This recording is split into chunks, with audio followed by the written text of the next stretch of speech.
Good morning सगळ्यांना. Good morning. आज सकाळी सकाळी सगळं काम आवरलं या. कळलं का? आज झोपलेच नाही. हां, ते कसं झालंय माहिती आहे का, झोप रात्री बी आली नाही आणि सकाळी बी झोपले होते पण झोपच येईना. नवऱ्याला वाटं लावलं, डबा बिबा बनविला आणि प्लस पुन्हा मुलाशी थोडंसं बोलले, गप्पा गोष्टी केल्या आपल्या घरातल्या, भाऊ भाऊच्या सोयऱ्या धायऱ्याच्या. म्हणजे ते कसं आहे माहिती आहे का, आता मुलगा माझा 22 वर्षाचा झाला आहे. 22 वर्षाचा मुलगा झाला आहे म्हणल्यावर त्याच्या लग्नाचा विचार त्याच्या डोक्यात भरवावा लागतं या. कळलं का? म्हणजे मग कसं तरी ते तयारीला लागत आहे. बाबा 22 गेलं, 23 आलं, 24 आलं, 25पर्यंत लग्न करून देणं लय गरजेचं आहे. हां, लय गरजेचं आहे. म्हणजे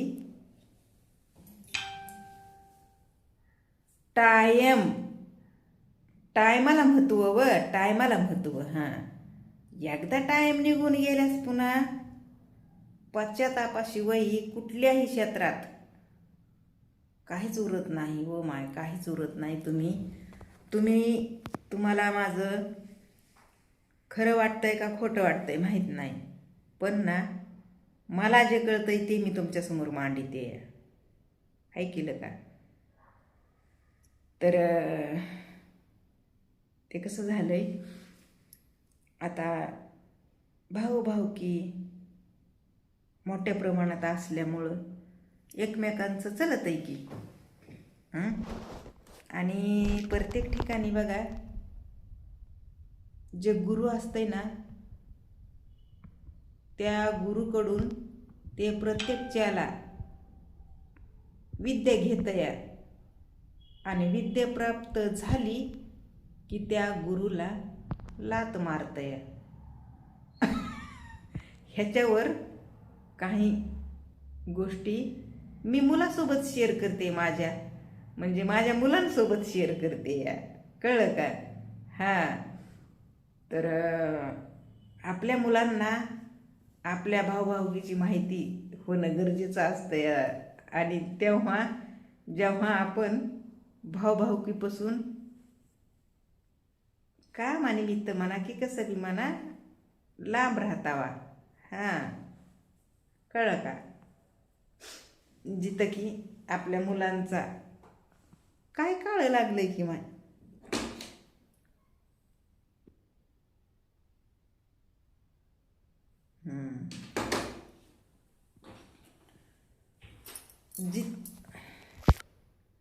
जिथं की आपल्या मुलांचा समज येत नाही या लहानपणापासून, पण आता मोठे झालेत की बाबा, मोठे झाल्यावर कवा ना कवा भाऊभाऊकीचा संबंध येत या. तर मग ते आता कसं झालं, आम्हाला जायचंय गावाला. तर मग काल रविवार होता. रविवार असल्यामुळं पप्पा घरी होते, मुलं घरी होते. तर मग दिवसभर समजा आरामात गेला, पण संध्याकाळच्या टायमाला जेवायच्या अगोदर गप्पा गोष्टी प्रत्येकाच्या घरात असतात का नाही सांगा, मला कमेंट करून सांगा. म्हणजे येरी कुणाला बोलू की नाही बोलू, पण जेव्हा एकत्र जेवायला बसतेत ना, तेव्हा काहीतरी चर्चा चालू होती या. आमच्यात तर नक्कीच होती बघा. तुमच्यात होती का नाही ते तुम्ही सांगा मला कमेंट करून, पण आमच्यात नक्कीच होती. तर मग रात्री जेवायला बसलाव तर चर्चा गावाला जाण्यावरची चर्चा, की आमचं म्हणणं, आमचे मुलांना पण आमच्यासोबत गावाला यावा. म्हणजे सोयरे धायरे भाऊभाऊकी आरवाय मिरवाय चांगलं वाटतं या. मुलं मोठाले झाले तर आणि सोयऱ्या धायऱ्यात बी माहिती असायला पाहिजे. माहिती तर तशी असते, पण समोरल्या समोर जरा वेगळंच. म्हणजे एक समजा पप्पाला कुठंतरी असं वाटलं की बाबा माझ्या मुलानं माझ्यासोबत यावं आता, ते आमच्या सासऱ्यांचा पहिला हे आहे वरसरात आहे पहिली, त्याच्यामुळं आम्हाला जायचं आहे गावाला. तर पाहुणे रावळी गोळा होणार, येणार जाणार. मग आपले मुलं एक, आता तुम्ही समजून घ्या.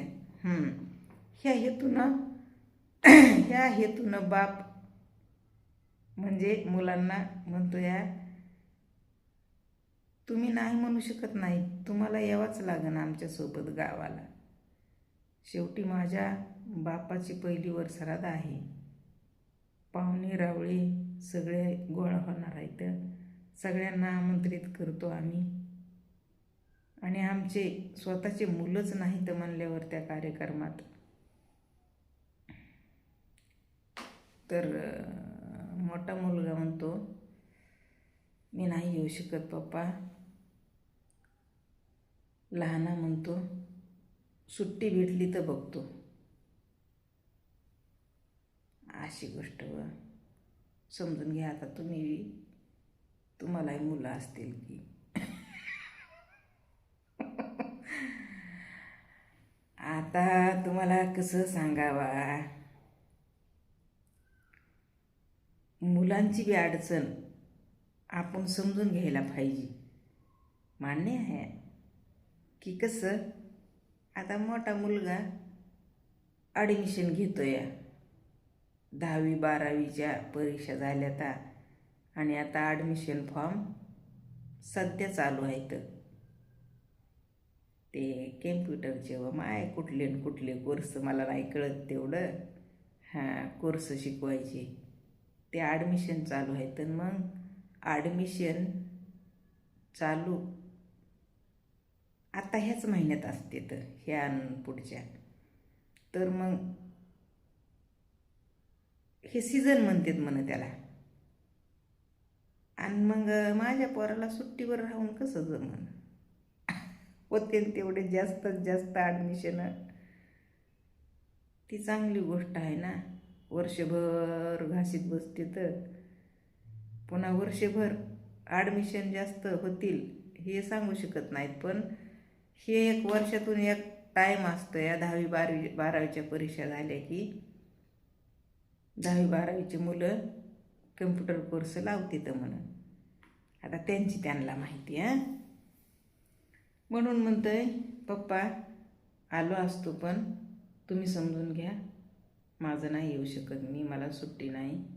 आणि हे आता ते कायचा की टाईम आहे, ॲडमिशन फॉर्म निघालेत असं तसं. तर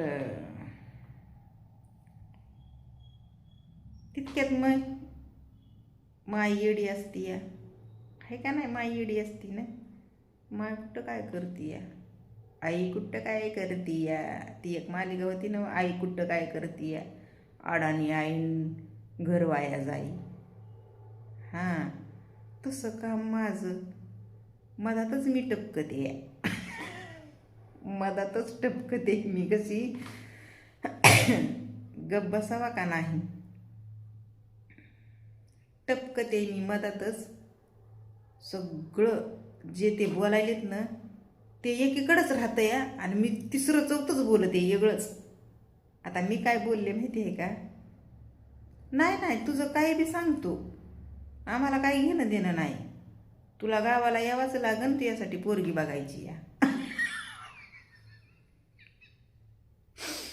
काय तुला गावाला यावंच लागन, त्यासाठी पोरगी बघायची या. तुझं लग्न करायचे बाबा, मला काम होय नाही घरातलं, मी कवर करू आता तुमच्या जीन्सची पॅन्टी धुवून धुवून मी मनगट दुखायले तर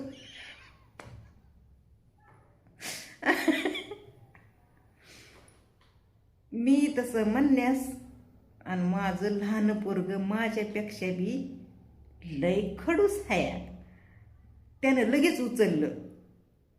काय घरात कामं करण्यासाठी आमचे लग्न करून द्यायलीस तू, घरात कामं करण्यासाठी पैसे देऊन मोलकरीण सुद्धा लावू शकता आम्ही. कळलं का? ते लहान पोरगं म्हणलं मला तसं. जर कामच करण्यासाठी तुला आमचे लग्न करायची वेळ यायली तवा आम्हाला नाहीत लग्न करायचे, मोलकरीण लावा. तुला काम करायचं नसलं, तुला कामच खरंच होत नसलं, तुला लय बोलता येतंय, तुला लय कळतंय, तुला लय म्हणजे सगळं जमतं या, पण घरातलं काम करण्यासाठी सून पाहिजे. अशी आई पाहिजे प्रत्येकाला. अशी आई पाहिजे बघा प्रत्येकाला. असलं म्हणायलं ते पोरगं. तर म्हणलं तुला काय माहिती आहे कोणाच्या आया कशा असतात ती? तुझी आई कशी आहे ती बघ ना. हां,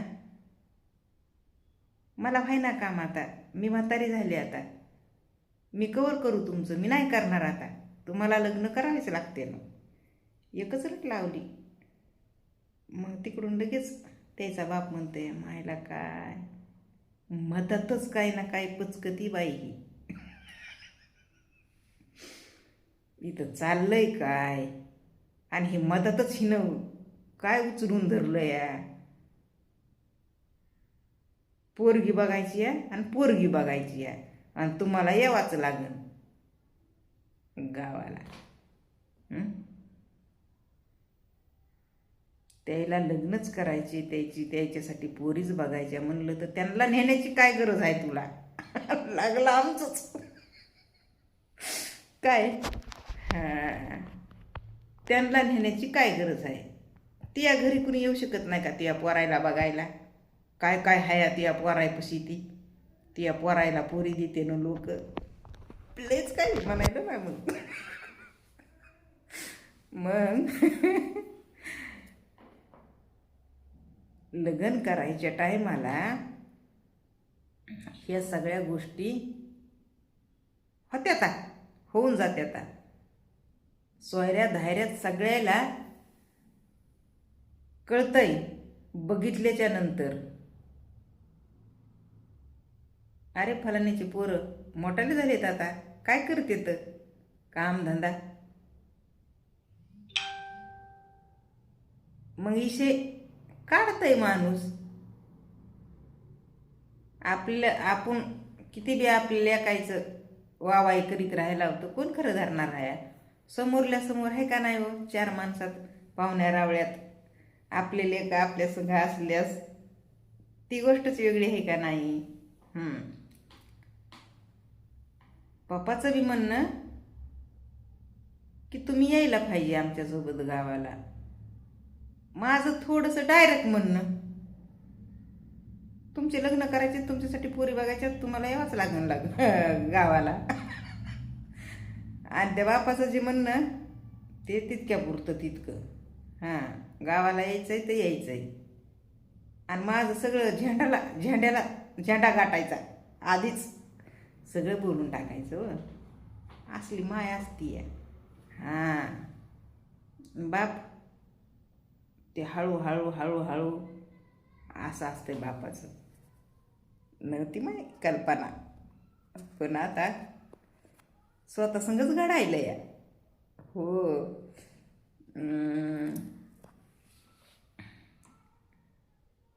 बापाला गुमानलं नाही आणि मायला गुमानलं नाही आणि लग्न तर करायचंच नाही म्हण. का तुम्हाला सांगते मी, लग्न बी कसं करायचं नाही.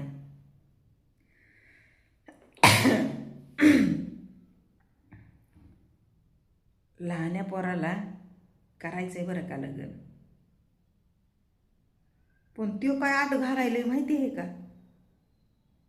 मोठ्या भावाचं सोडून मै लग्न करायचं मला काय वाटतंय का असं म्हणायलंय ते. त्याला एक कारणच झालंय काय की तसं म्हणायला. का म्हणून माहिती आहे का? तर मोठं पोरगं काय म्हणायलंय, मला लग्न करायचं नाही आणि तुम्ही मला ह्या विषयावर कधी बोलायचं नाही. हो, काय बोलावा ह्या लेकरायला आणि काय नाही. बाप म्हणतोय ए बाबा, तुला एखादी आवडलेली पोरगी असली तर आम्ही तयार आहेत. सांग तिला आणि तिच्या घरच्याला. आण.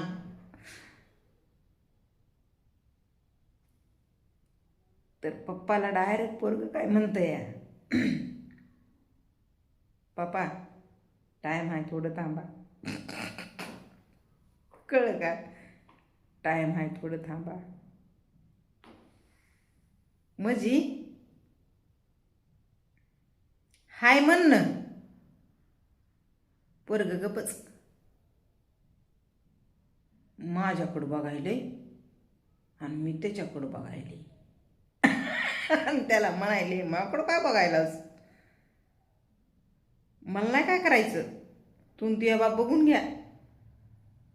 असं करता करता करता करता मग बापच काय म्हणते माहिती आहे का,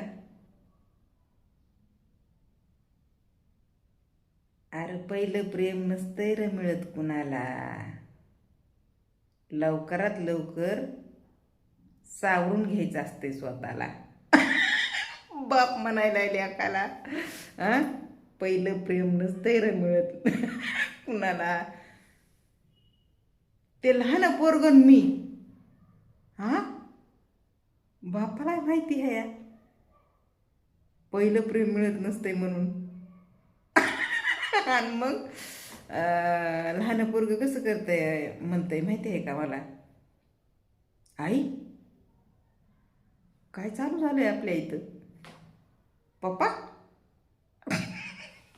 पप्पा. तर मग हे बघ मी म्हणलं बाळा, पप्पाला पोरगी आवडत होती त्यांच्या गावातली, आणि ते पप्पा म्हणत होते मला जी आवडती का पोरगी ती द्या. पण त्यांच्या त्या घरातले लोक काय म्हणत होते त्या पोरीच्या, आमची मोठी पोरगी करा. म्हणजे आता बहिणी बहिणी असतात ना, बहिणी बहिणी, तर मोठी पोरगी सगळ्याला करायची होती, फक्त तुमच्या पप्पाला करायची नव्हती, तुमच्या पप्पाला लहानी करायची होती. अयो म्हणतंय पोरग, अयो. मग तू कुठून आलीस मधातच, मग तू कुठून आलीस मधातच. तर मग मी म्हणलं बाळा, मी माझ्या मावशीच्या लग्नात करवली होऊन गेले होते. बरं का, मी माझ्या मावशीच्या लग्नामध्ये करवली होऊन गेले होते तिच्या दिलेल्या घरी. आणि इकडं कवा मै लग्न जमलं मलाच माहिती नाही. हे कोण आहेत पाहुणे, कोण कुठले काय कल्पनाच नाही म्हणलं मला. मी आपली करवली होऊन गेले होते ननुशी माझ्या मावशीच्या लग्नात. बघा मग आता माझ्या मावशीच्या म्हणजे माझ्या आईची सख्खी चुलत बहीण, तिचं लग्न झालं होतं आणि मला घेऊन गेले होते. मी लहान होते आणि मी गेले होते बरं का करवली होऊन मावशीच्या तिकडं दिलेल्या गावाला तिच्या. तर ते मला माहितीच नाही मै लगन जमवा येणार आहेत लोक, मै लगन जमलं या काहीच आता नाही ना, पता नाही.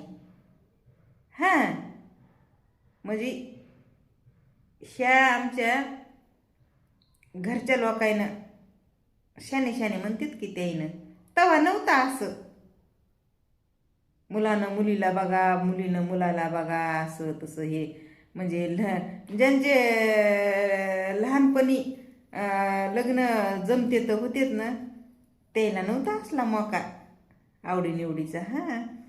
त्याचं वेगळं होतं. कुणी कुणी तर पोटात लेकरू असतानाच लग्न जमीत होते म्हणून. लय भयानक होतं पहिलं तसलं. आता तर म्हातारे झाल्यास लग्न जरी झालं ना, म्हातारपणी लग्न जरी झालं ना, म्हातारपणी जरी बी अर्ध्यात गेल्यास लग्न जरी झालं तरी बी एका 8 दिवसात खेळमूळ खलास व्हायला या. हां, मग पोटात असताना कुकू लावित होते म्हण माय, आणि पुन्हा ते जन्माल्यास लग्न करीत होते म्हण. ते कसं टिकत असन बघा. मग आता कमालीचीच गोष्ट आहे, काही बी ऐकण्यात येतं आहे, ऐकण्यात नाही हे सत्य आहे म्हणून. तर अशा गोष्टी कवर बी आम्ही बोलत बसला होता रात्री. आणि पुन्हा काय झालं बघा, ते एक पोस्ट लयच व्हायरल व्हायली आहे त्या मुलाची. तर त्या आईबापाचा जीव काळीज विचार करायसारखी गोष्ट आहे. जर आपण खोलवर विचार केला तर भावूक आपण होणार म्हणजे होणार. आणि मी भावूक झाली आणि पुन्हा टकळी लागली मला. आणि ते कसं असतं माहिती आहे का, ज्याने दुःख बघितलंय ना त्याला दुसऱ्याचं दुःख बघून आपल्या स्वतःचं दुःख पुन्हा पुन्हा उभं राहतं या समोर, बरं का, डोळ्याच्या. आणि ज्याच्यासोबत अशा दुःखाच्या गोष्टी घडत गेल्या, ज्याने संकटाला तोंड दिलंय, ज्याने म्हणजे एक स्ट्रगल केलेली असते या आयुष्यात, जीवनामध्ये, त्याला नाही हे सहन होत नाही, पचवता येत नाही अशा गोष्टी. आणि मग सगळं ते त्या ठिकाणी दुसऱ्याचं जरी बघितलं तरी त्या ठिकाणी आपल्याला बघतंय, आपलं दुःख बघतंय, ते सगळं समोर नजराच्या समोर येऊन उभं राहतंय. आपल्यासोबत काय काय कसं कसं घडलं, आपण कसे इथपर्यंत आलो, हे सगळ्या गोष्टी एकच होत्या. आणि मग माणसाला टकळी पडत या. हां, तसं झालं होतं माझ्यासोबत रात्री. तर चांगली 2-3 वाजूस तर मला झोपच नाही आली. तर उगाच बडबड बडबड बडबड आपलं कशावरून ना कशावरून. मग ही गोष्ट आपल्या देशामध्ये पहिली बार घडली म्हणावं माय. हां, तर त्या मायबापाला ना हे मायबापांना काय बोलू त्यांच्याबद्दल. तसं बघायला गेलं ना तर बघा, ज्याने दुःख बघितलंय, ज्याने संकट महाग टाकत जीवन जगलंय ना, त्याच्या मुखातून, त्याच्या अंतःकरणातून केव्हा निघून जातंय ते त्याची त्याला सुद्धा माहिती होत नाही. काय मी जे भोगलं ते दुसऱ्या कोणावर येळ येऊ देऊ नको तशी, बरं का, वायऱ्यावर येळ येऊ देऊ नाही अशी. असं सहज अंतःकरणातून निघून कधी जाते ते पताय लागत नाही. तर मग प्रश्नच येत नाही की आपण कोणाबद्दल तरी काही वाईट विचार ठेवावे मनामध्ये. ज्याच्या आयुष्यात दुःख आले त्याच्या अंतःकरणातून केव्हा निघून जाते त्याला सुद्धा कळत नाही. ही वेळ वायऱ्यावर येऊ नाही असं सहज अंतःकरणातून निघून जाते. हां, तर मग जी वाईट वेळ जी असते ना ती बी निघून जाते, चांगली वेळ ती बी निघून जाते. काही नाही उरत हो. त्याच्यामुळं आहे आयुष्य आपलं तोपर्यंत घ्या जगून. हां, तुम्हाला खरं सांगू का, मी बघा माझ्या आईवडिलाच्या नंतर होईल तेवढं टाळाटाळी करते.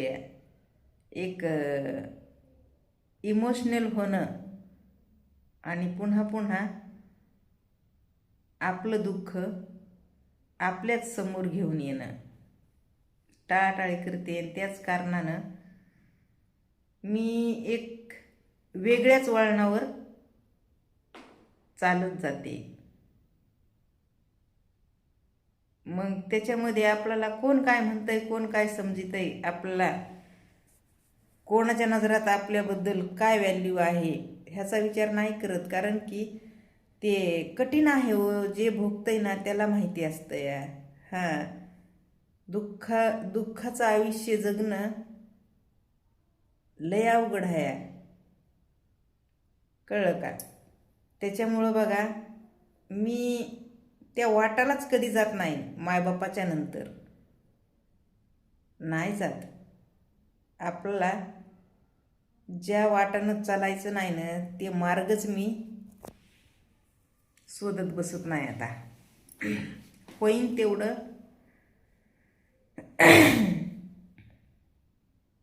हसून खेळून जगायचं आहे, जीव आहे तोपर्यंत. बाकी आलं ते जाणार आहे. बस ह्या गोष्टीची लय जाणीव झाली बरं का. मला लय जाणीव झाली आहे. माझे हसते खेळते चलते बोलते आणि त्या प्रत्येक गोष्टीची उणीव न भासू देणारे मायबाप. अहो बघता बघता आज 4 वर्ष होऊन गेलं. 4 वर्ष. ह्या 4 वर्षामध्ये काय काय घडामोडी झाल्या आपल्या आयुष्यामध्ये. तर जे झालं ते चांगलं झालं माणूस म्हणतंय.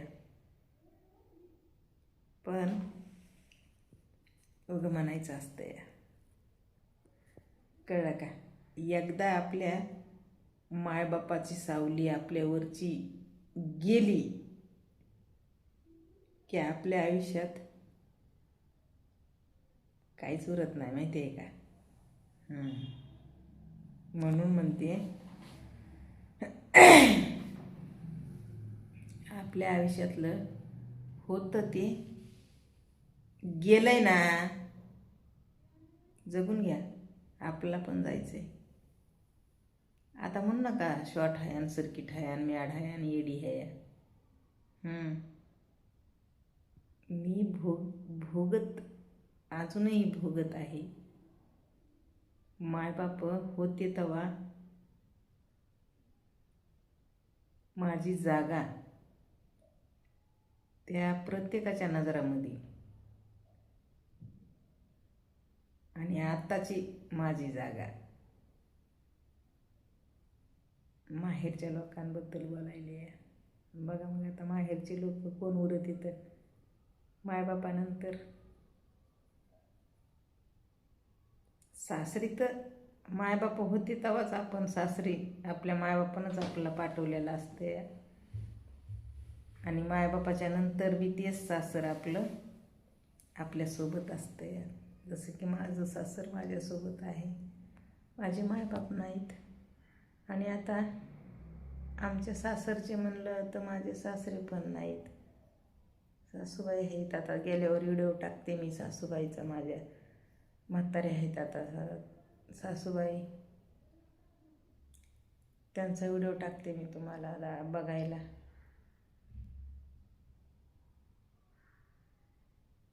पण नवऱ्याचे वडील माझ्या आणि माझी वडील आई ह्यांची कमी ती कधीच आता भरून निघणार नाही. आता शेवट आपल्याला संपायचं आहे आणि ही गोष्ट मी आता मान्य केली आहे, माहिती आहे का? 4 वर्षात आता मान्य केली आहे. ती बी एवढी धट झाली मी, म्हणजे मला धट केलंय व माझ्या नवऱ्यानी, माझ्या मुलांनी, माझ्या बहिणींनी. माझ्या नवऱ्याने मुलांनी लय धट केलंय. कसं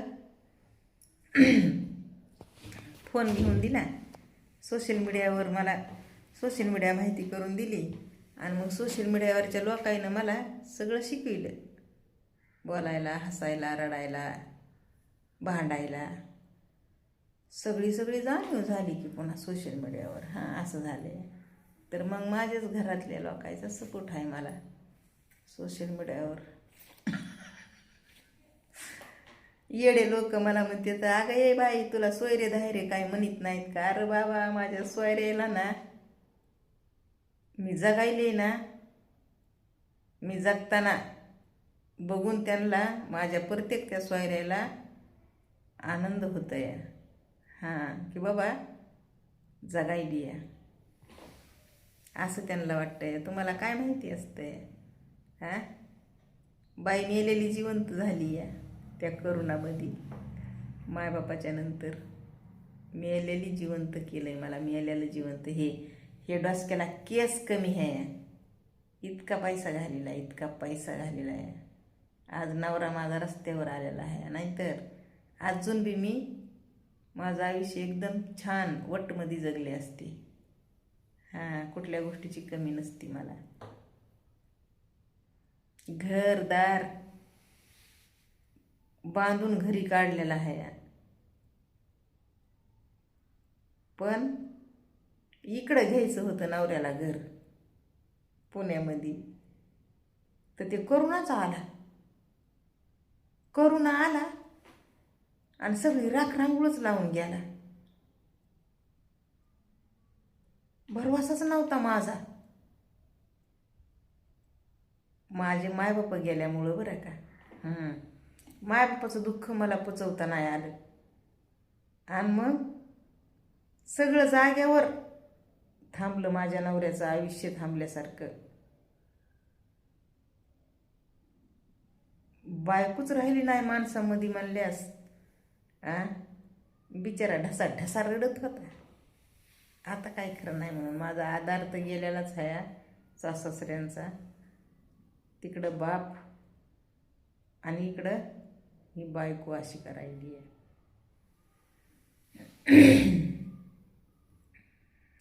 बायकोचा भरवसाच नाही. जीवाचं रान केलं बिचाऱ्यानं. जीवाचं रान होता नाही तेवढा पैसा लावला. कुणी काय बी सांगितलं, कुणी काय बी सांगितलं की ते करीतच राहिलं. माहिती आहे का? देवाधर्माचं कधी करीत नव्हतं माझा नवरा बरं का. देवधर्म कधी करीत नव्हता. ते म्हणजे ते बघा, मला झोप लागण्यासाठी, माझी बडबडी बंद होण्यासाठी, मी नीट होण्यासाठी, ते आपल्या कानामध्ये काहीतरी श्लोक असते तर, आणि ते जर आपण ऐकले ना तर त्याने माणूस शांत पडतं. बोलत नाही, काय नाही, असं शांत, म्हणजे धुंदी चढती माणसाला. तसलं सुद्धा मला ते माझ्या नवऱ्याने केलेलं आहे. असं म्हणजे कानात ते ऐकावलेलं आहे मला. मांडीवर घेऊन थापटावं लागत होतं तेव्हा चिप पडत होती ओली तिली. आणि मग हे सगळे प्रकार माझ्या नवऱ्यानं करून बसलेला आहे. हा असर झाला ते सोशल मीडियाचा. हळूहळू झाला हळूहळू झाला. त्याला बी 2 वर्ष लागलं सोशल मीडियावर असर होण्याला. 2 वर्ष लागलं बघा. 2 वर्ष सोशल मीडियावर असून बी 2 वर्ष माणसातच नव्हते. 2 वर्षाच्या नंतर जेव्हा पहिल्या वर्षी माझ्या माईच्या वरसारा दिला गेला का, आणि तवा अचानक असं झोपीतून उठल्यासारखं मला झालं. माझ्यासोबत काय झालं माहीत नाही. एक आमच्या घरी ना भांडण झालं. तर लय मोठं भांडण केलं माझ्या माईच्या वरसारा दिवशी. कुणं भांडण केलं? माझ्या सख्या भावाच्या नग म्हणायचं. माझ्या माईच्या पोटी जन्माला आलेल्या लेकायच्या सासरवाडीच्या लोकायनं. आता बघा तुम्ही विचार करा, तुम्हाला कळालं का नाही मी काय म्हणले ती. माझी माय तिच्या पोटी लेकायनं जन्म घेतलेला, आणि त्या लेकायच्या सासरवाडीचे लोक त्यानं एवढा हंगामा केला की आमच्यात तसा हंगामा कधीच घडलेला नव्हता. आणि ते पहिली बार त्या लोकांना हंगामा तसा केला. आणि त्या लोकांमध्ये मला माझे मायबाप दिसना गेले. आणि तिथं बघा मी जे की मायबापाला आठवत सुद्धा नव्हते 2 वर्षे. आणि माझ्या पुढं मायबापाचं नाव बी कोणी काढीत नव्हतं.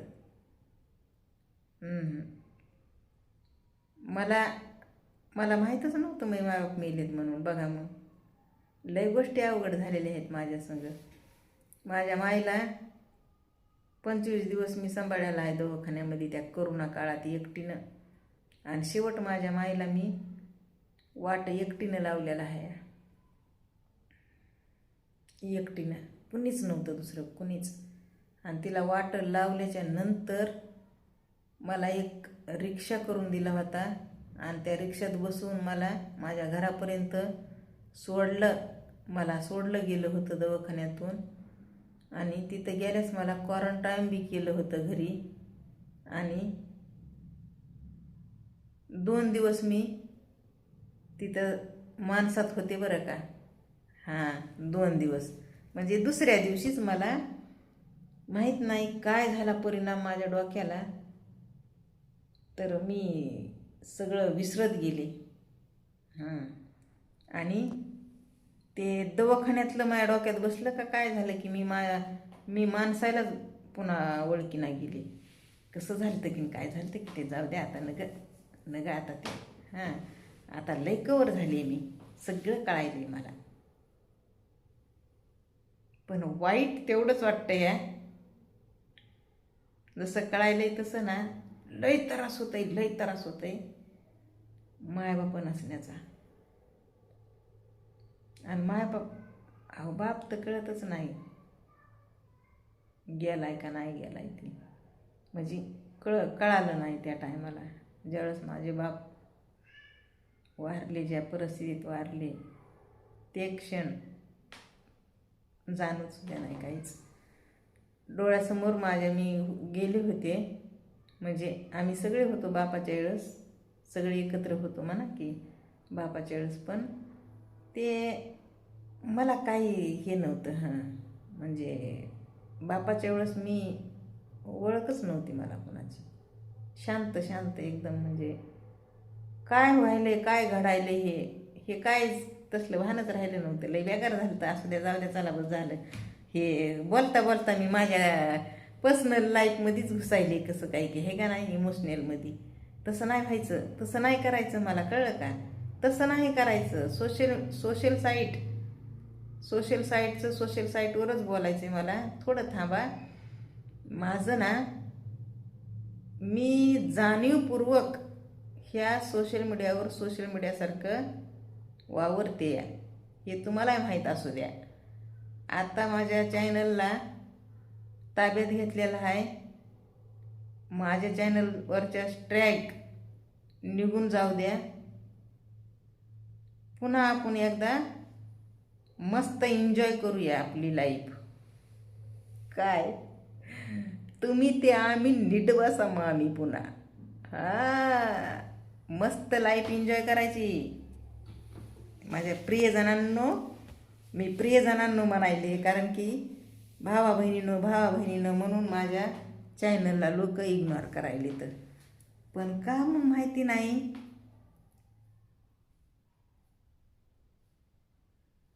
ज्यांना नाही करायचं इग्नोर ना, ते करीत नाही तर बरं का, हे बी खरं आहे.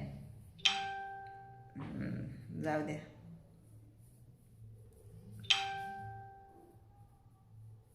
फेसबुकला लय लोक मेसेज कधी देत असे टुनो, एकाला भी रिप्लाय नसते आपला.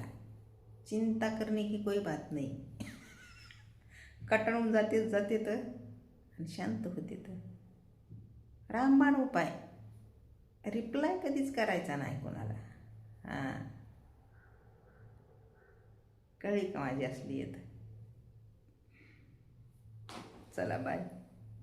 असलीयत नाही, रिॲलिटी आहे ही प्रत्येकाची. प्रत्येकानं आपल्या पद्धतीनं आपला आयुष्य जगावा, बस, बाकी काही नाही.